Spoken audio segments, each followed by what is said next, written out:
All right, here we are. Another Q&A, I guess you could say, on the South Bend milling machine. This question is about my variable frequency drives and how I run the mill. And I'll give you a close-up of these. This is what they are. Teco FM50. I have two. One runs the feed, table feed. That's why the one says feed. The other one runs the motor for the mill. I got to be honest, I have a kind of a love-hate relationship with these things. The one for the feed works fine. It really doesn't get put under a lot of load, so it works just fine. And the variable frequency gives me the infinite table travel speed that you would get from a servo-controlled motor that the Bridgeports typically would have on the table. But I'll show you. I have it wired.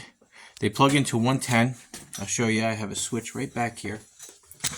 And this is how I turn them on.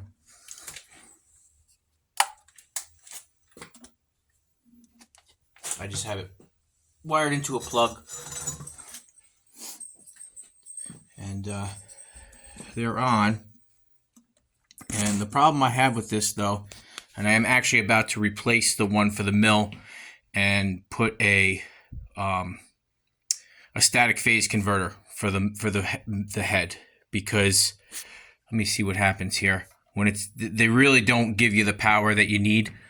So when you put it on, right now the mill is on its fastest speed, and we'll turn the switch on and see what it does. Oh wait. And of course now it works. Well, maybe not. We'll see.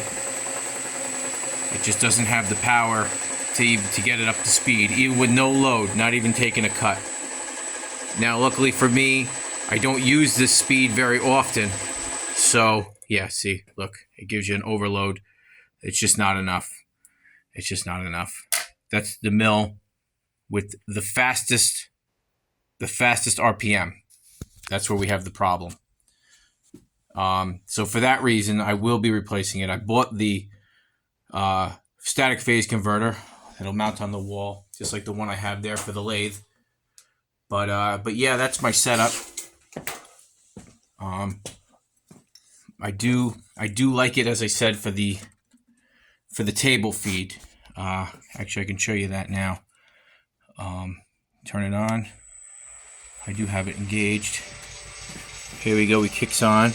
It gives you, obviously, like we've gone over before, we have the different speeds set, like a gearbox, change gearbox for a lathe.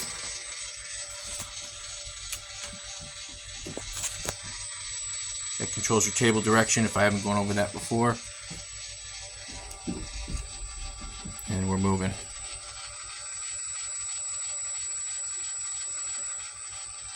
And then by adjusting the hertz, oh, wrong button, I can either speed up, you can hear the motor slowing down.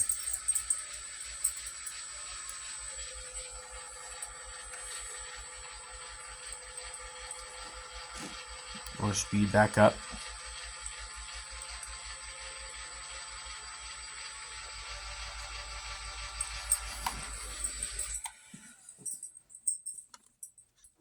So yeah, that's my setup. You know, not ideal. The one advantage to these types of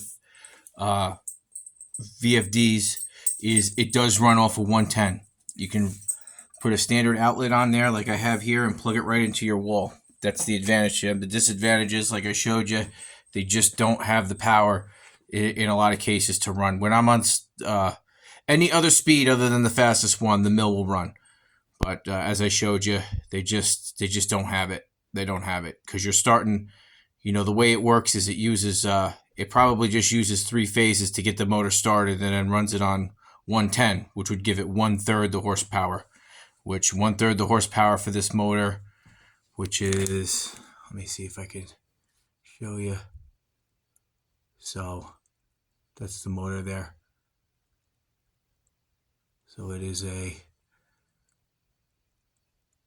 1 horsepower. It's just not enough. It's not enough to do it. So I will be changing that at some point, but I hope that helps anybody out there. And if you have any more questions, don't feel free to reach out.